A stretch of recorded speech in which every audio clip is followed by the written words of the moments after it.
сегодня в нашем мероприятии принимает участие депутат Государственной Думы Федерального собрания Российской Федерации 7-го созыва Галина Иннокентьевна Данченко. Это связано с началом формирования бюджетного процесса, о том, что Государственная Дума приступила к рассмотрению проекта федерального бюджета на 2018 год и плановый период 2019-2020 годов. И я говорил о том, что проектом государственной программы развития Арктики планируется финансирование строительства Житайской судоверфи, начиная с 2019 года. И в этой связи мы ознакомили Галину Иннокентьевну с ходом производства работ, с ходом разработки проектно-сметной документации. Вы знаете о том, что проект строительства Житайской судоверфи включен в проект государственной программы Российской Федерации по развитию арктической зоны Российской Федерации. Мы надеемся, что с 2019 года объект получит бюджетное финансирование из федерального бюджета в общем объеме 4,1 миллиарда рублей. И в 2019 году мы рассчитываем на получение первых средств федерального бюджета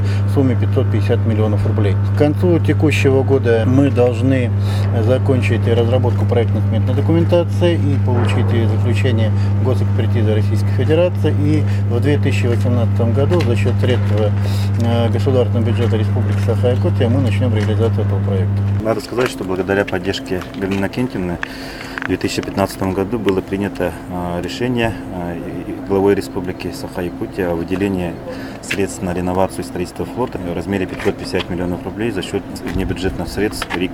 Ленинское объединенное речное пароходство на сегодняшний день строит 3 судна, идет модернизация 5 судов, поэтому надо сказать, что благодаря Галине Иннокентьевне началась реализация программы обновления модернизации флота